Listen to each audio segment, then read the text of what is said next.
नमस्ते। क्या आपको सुबह उठ के कमर में दर्द रहता है? क्या आपको सुबह उठ के कमर में स्टिफनेस रहती है? क्या आपका दर्द समय के साथ काम करते-करते धीरे-धीरे कम होने लगता है? तो ये वीडियो अंत तक देखिएगा। नमस्ते। आज मैं बात करूँगा एंकाइलोजिंग स्पॉन्डिलाइटिस। एंकाइलोजिंग स्पॉन्डिलाइटिस एक ऑटोइम्यून डिसऑर्डर है, जहाँ हमारे शरीर की प्रतिरोधक क्षमता ही शरीर के कुछ जोड़ों को स्पेसिफिक जोड़ों को ख़त्म करने लगती है। यहाँ पर मुख्यतः इन्वॉल्व होते हैं सैक्रोइलियक जॉइंट और स्पाइन, तो कुछ हद तक हिप जॉइंट इन्वॉल्व होते हैं। इसमें धीरे धीरे स्टिफनेस बढ़ती है, पेन बढ़ता है और धीरे धीरे हड्डी बढ़ने लगती है, जिससे ये जोड़ फ्यूज हो जाते हैं। एंकाइलोजिंग स्पॉन्डिलाइटिस मेनली पुरुषों में देखा जाता है। यंग एज से स्टार्ट होता है, 20 से 40 की उम्र में इसका स्टार्ट होना शुरू होता है। धीरे धीरे बढ़ता है, एकदम फास्ट ग्रोइंग बीमारी नहीं है। धीरे धीरे करके जॉइंट को डैमेज करती है, हड्डी बढ़ाती है और जॉइंट फ्यूज करती है। महिलाओं में इसका इंसिडेंस कम है, बट मगर है, रिपोर्टेड है, देखा गया है और मिलता भी है। अब सिम्टम्स क्या रहेंगे इसके? सिम्टम्स रहते हैं सुबह उठ के कमर में दर्द, सुबह उठ के कमर में जकड़न, कमर या लोअर हिप या बटक रीजन में दर्द होना। तीसरा होता है कि जैसे जैसे काम करते हैं, दिन चढ़ता है, इनके सिम्टम्स दर्द कम होने लगता है।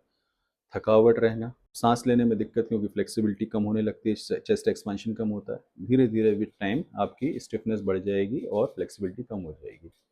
ये तो हो गए हमारे क्लिनिकल सिम्टम्स, इनको आप इग्नोर ना करें। ये सब हो रहा हो तो आप डॉक्टर से डिस्कस करें। डॉक्टर के पास जाएंगे तो हर रिमेटोलॉजिकल कंडीशन में सबसे इंपॉर्टेंट चीज़ क्लिनिकल साइन एंड सिम्टम्स हैं।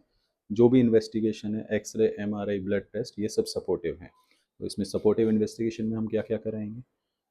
एक्सरे कराएंगे एसआई जॉइंट का, स्पाइन का, एमआरआई एसआई जॉइंट और स्पाइन की, ईएसआर, सीआरपी क्वांटिटेटिव और सीबीसी, HLA-B27। सामान्यतः देखा गया है कि HLA-B27 जिनमें पॉजिटिव है उनमें और ये लक्षण है तो एंकाइलोजिंग स्पॉन्डिलाइटिस हम डायग्नोसिस बनाते हैं।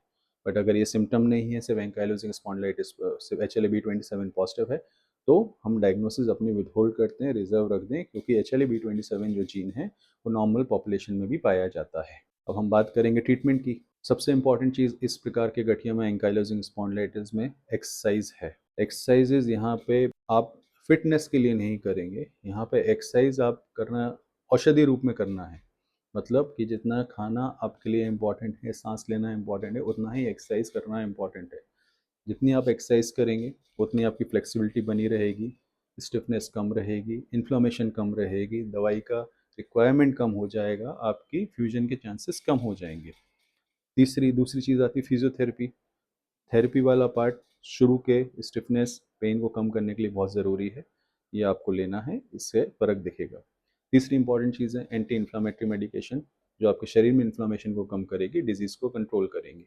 चौथी चीज़ आती है, जब ये सब चीज़ें काम नहीं करती, कुछ सिलेक्टेड केसेस में हमें बायोलॉजिकल इंजेक्शंस भी इस्तेमाल करने पड़ते हैं, जिनके डॉक्टर की निगरानी में ही दिए जाते हैं, लंबे समय दिए जाते हैं, बट हाँ, ये डिजीज़ को रिवर्स कर सकते हैं अर्ली स्टेज में। पांचवी चीज़ हम डिस्कस करेंगे ऑर्थोबायोलॉजिक्स। ऑर्थोबायोलॉजिक्स यहाँ पे हम मेन ट्रीटमेंट नहीं बोलेंगे। ऑर्थोबायोलॉजिक्स इंक्लूड करता है पीआरपी, स्टेम सेल, वीमैक, जो आपके ही शरीर से लेकर ग्रोथ फैक्टर्स लेके या सेल्स लेके जॉइंट में लगाया जाता है, जिससे कि आपका दर्द और ये कम हो। तो मेन है, कुछ मरीजों में ऐसा रहता है कि दवाई दे दी है, कुछ स्टिफनेस बची है एंकल के अराउंड, एल्बो के अराउंड, एसआई जॉइंट में, स्पाइन में।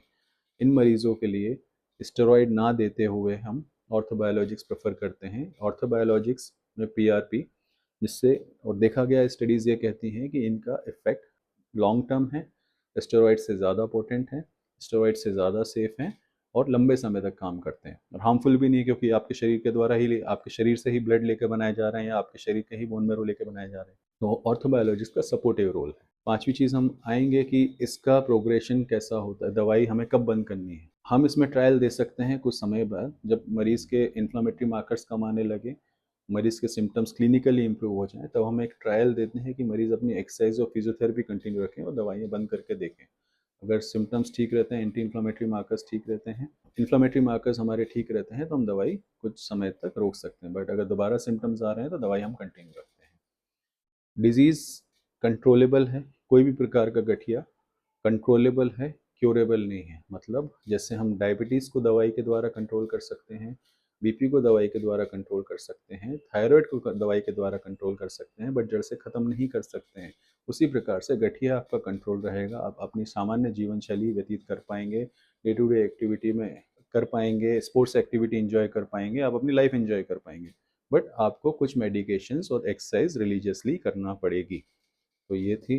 अंत में मैं इतना ही कहना चाहूँगा, ये सब आप अगेन सिम्टम्स रिपीट करता हूँ, सुबह उठ के आपको कमर में जकड़न रहे, सुबह उठ के आपको कमर में दर्द रहे, काम करने में दर्द की इंटेंसिटी कम होने लगे, आपकी एज 20 से 40 के बीच में है, तो इन सिम्टम्स को सामान्य कमर दर्द समझकर इग्नोर ना करें, डॉक्टरी परामर्श लें, वो आपका बिल्कुल हेल्प करेंगे। अगर ये सब बीमारी आ रही हैं तो अर्ली स्टेज में, किसी भी रिमेटोलॉजिकल कंडीशन में अर्ली स्टेज में डायग्नोसिस और ट्रीटमेंट बहुत इंपॉर्टेंट है, ताकि आप अपनी सामान्य जीवन शैली कंटिन्यू रख पाएँ और सामान्य जीवन व्यतीत कर पाएँ। नमस्कार। अगर आपको ये वीडियो पसंद आता है तो फॉरवर्ड करें, शेयर करें, लाइक करें।